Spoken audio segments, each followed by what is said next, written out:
Mom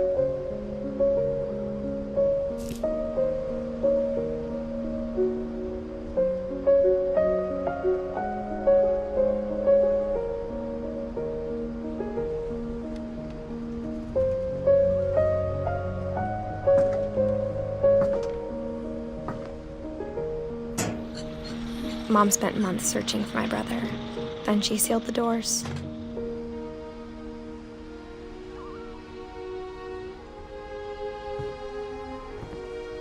Whatever Milton had found in the house, Mom didn't want it getting out.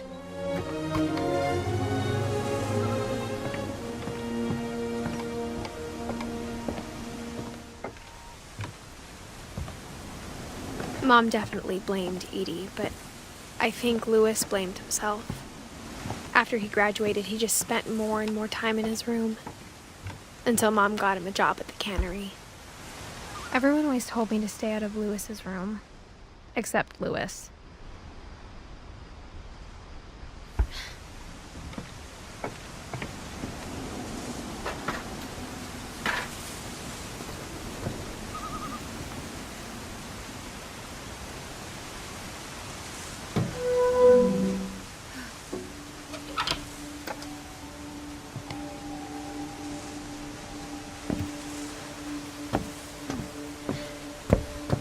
Louis's room smelled very, very familiar.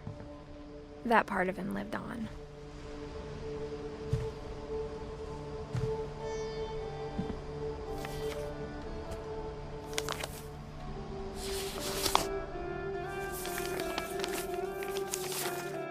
Dear Mrs. Finch, as Louis's psychiatrist, I can understand your desire for an explanation. As I see it, the trouble began in January, shortly after we convinced your son to seek treatment for substance abuse. Newly sober, I believe Louis first noticed the monotony of his daily life.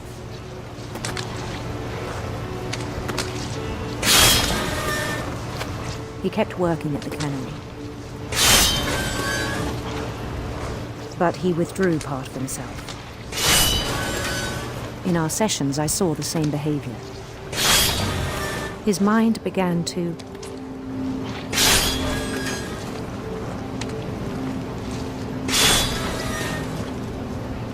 wander.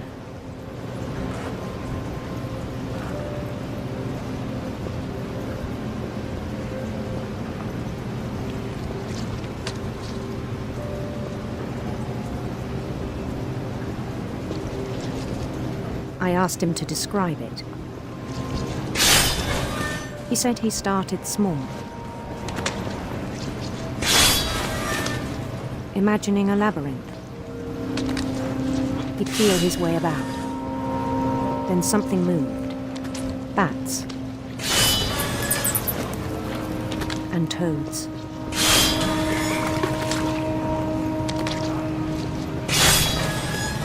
And things that have not names.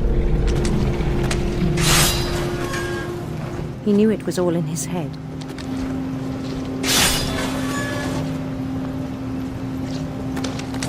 But he took it very seriously. I had hoped he'd find himself.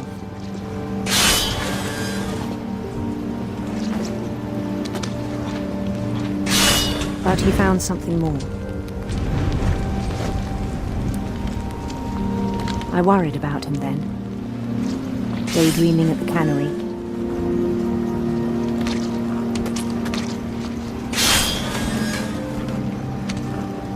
I spoke with his boss, but he said Louis had become a model employee. Methodical, tireless, focused. Like a whole new Louis. So I let him go on.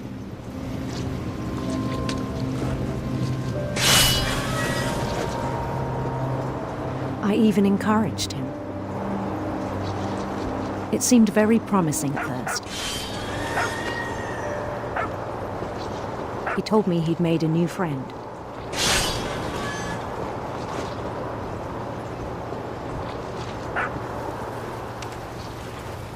On the edge of a city he named Louis Topia. He built the city up slowly, brick by brick.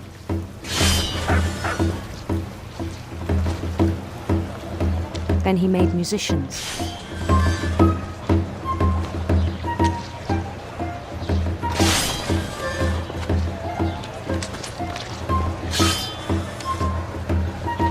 And songs for them to play. He talked about starting a band. And he was always humming something. Every day his imagination grew stronger.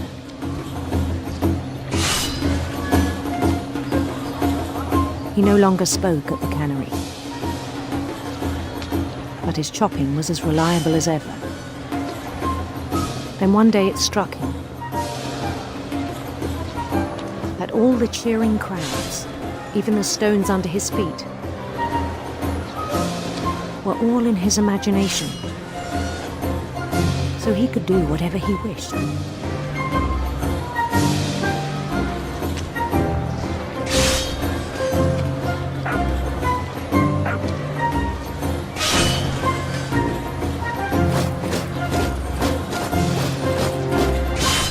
He held an election for mayor. And he won. They begged him to stay, but his mind was already wandering. It became a game for him.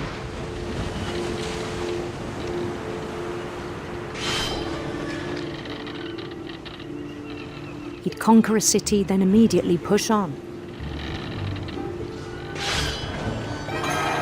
New Louisville.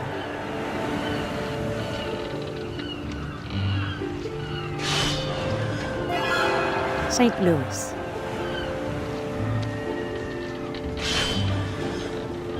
He started drifting away from our reality.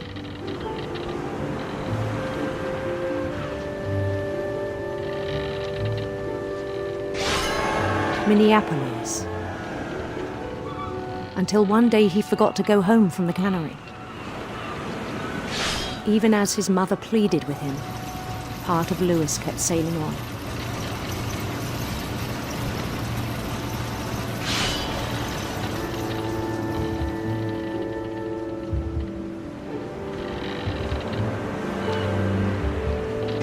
In Louisburg, he heard rumors of a handsome queen.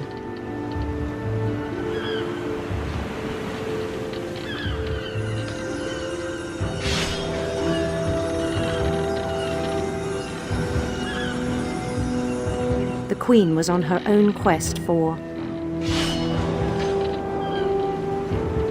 radiant rainbows.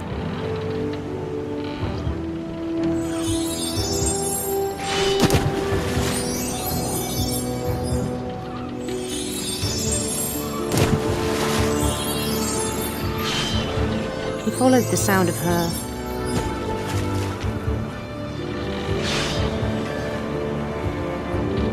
electric sitar.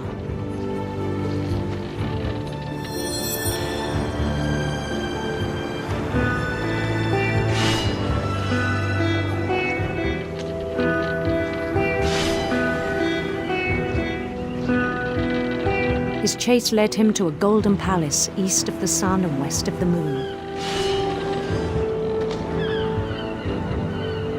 Even then, his logic remained sound. He knew the world was all in his imagination.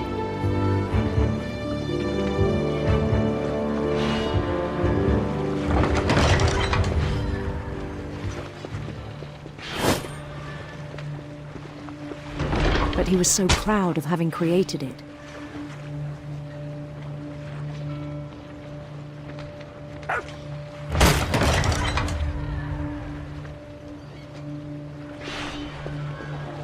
In his own eyes, he'd become something greater than a king.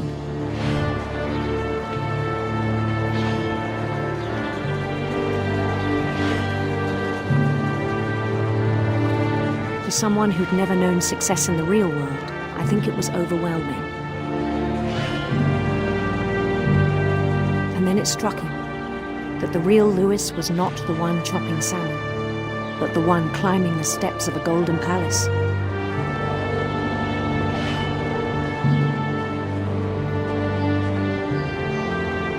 My imagination is as real as my body, he told me.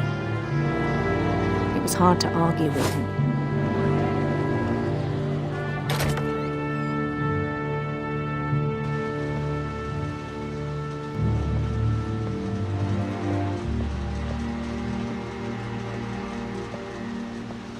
He began to forget the world we know.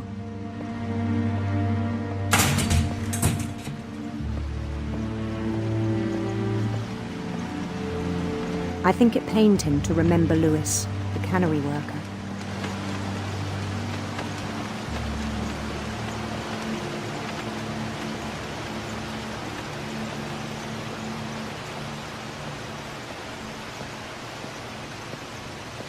He began to despise the man with a royal contempt.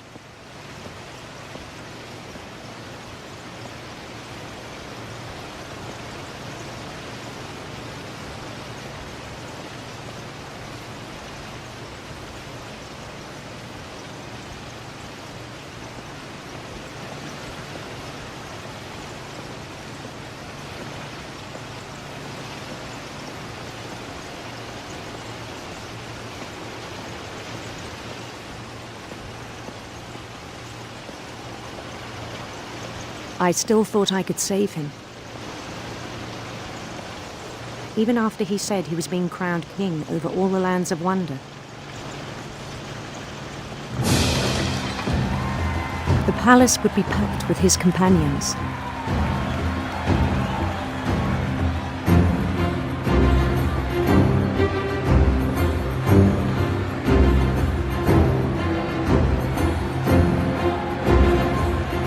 Including the wise Calico who'd insisted on inviting him.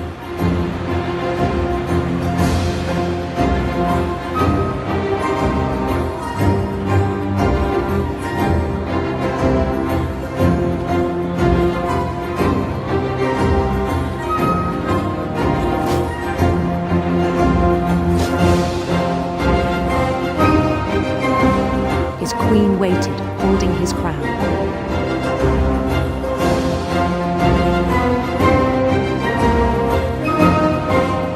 There was only one thing left to do.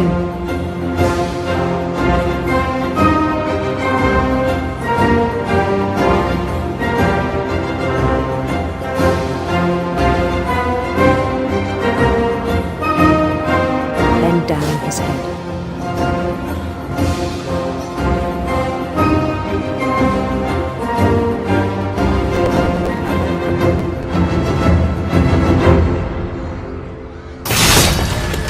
I think you know. Mrs. Finch, your son was a kind man who will be missed by all of us who knew him.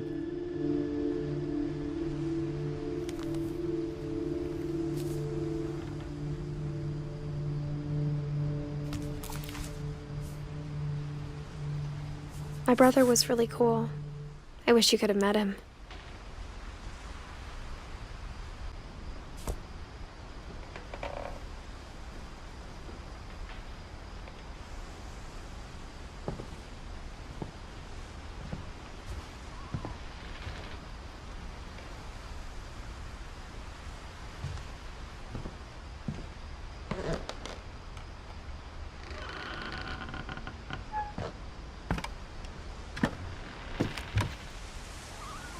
On the way back from Louis's funeral, my mom told me to start packing.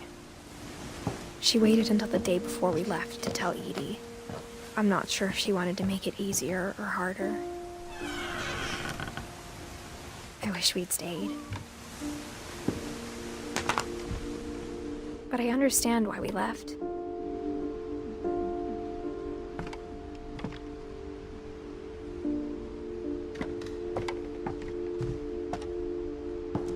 My mom ended up leaving everything behind.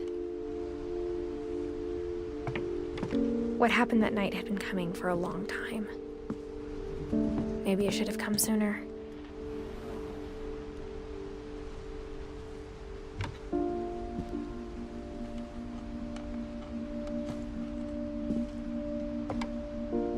But it had to end one way or another.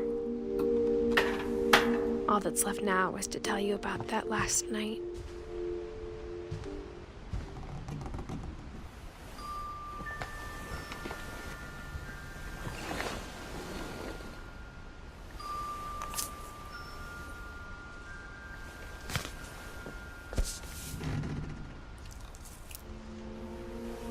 That whole last day, Edie just watched us pack and didn't say a word.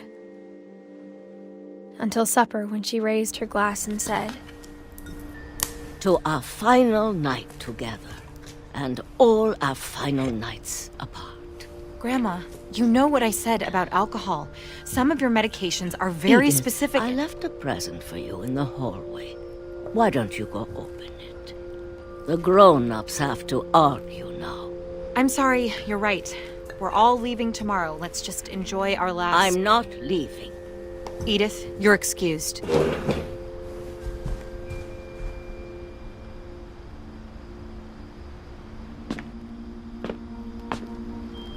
The power had been shut off that morning, but Edie always had plenty of candles. When my mom sealed the library, I don't think she knew about the other entrance. Or that Edie had a key to it.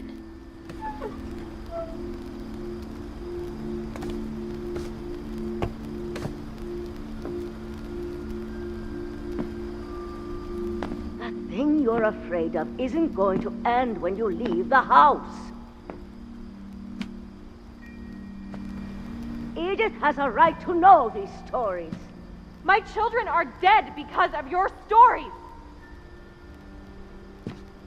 I think it's best if Edith and I leave tonight. We'll have the nursing home send a van for you in the morning, okay?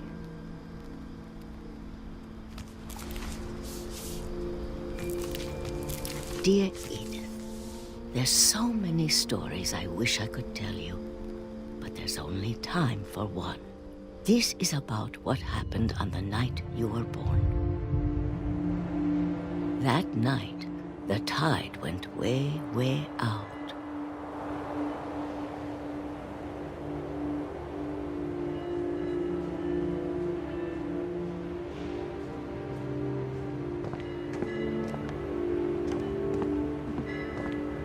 It was the first and last time I ever saw the old house aground.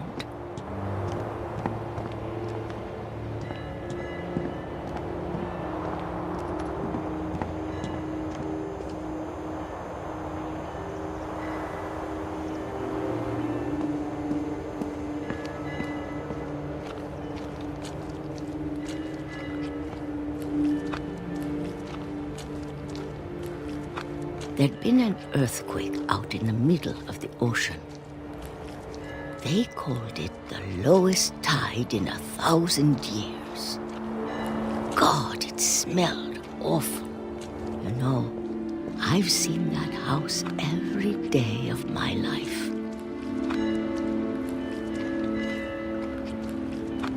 But I never thought I'd go back to it. When the fog rolled in, I lost my way.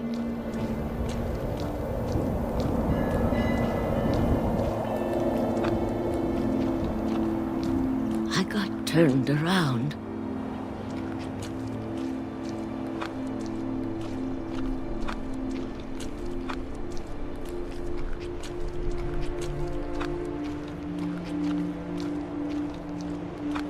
I started seeing things.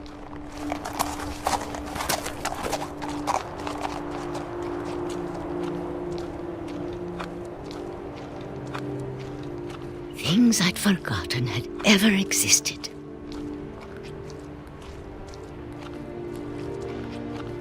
But when I saw them, they felt like old friends. That night, a lot of things came back to me. Or maybe I came back to them.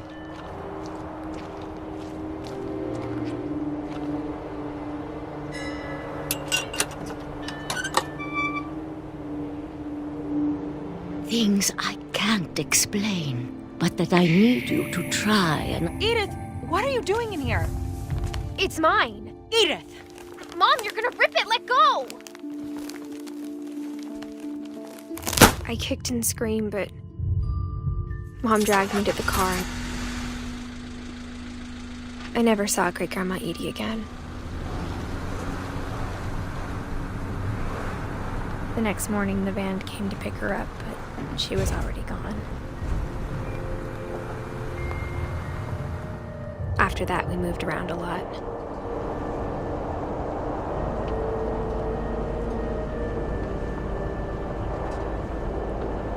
We both tried to make the best of it.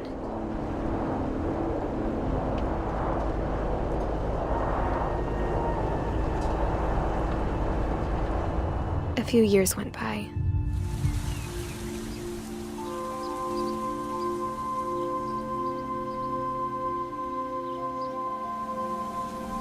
My mom didn't like to talk about it,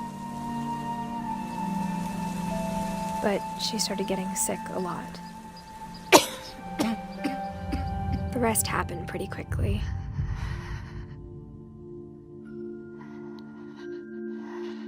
She got better for a while, and then she didn't.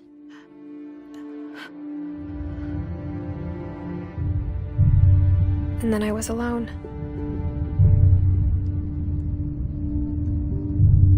The last Finch left alive.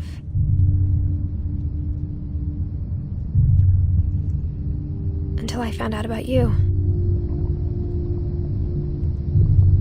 I'm still not sure what to tell you about all this. If we lived forever, maybe we'd have time to understand things. But as it is, I think the best we can do is try to open our eyes. And appreciate how strange and brief all of this is. This journal was supposed to be for you. But now I hope you'll never see it. I just want to meet you and tell you all these stories myself. But I guess if you're reading this now, things didn't work out that way.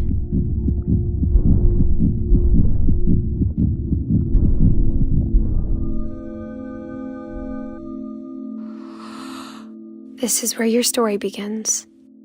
I'm sorry I won't be there to see it. It's a lot to ask, but I don't want you to be sad that I'm gone. I want you to be amazed that any of us ever had a chance to be here at all. Good luck.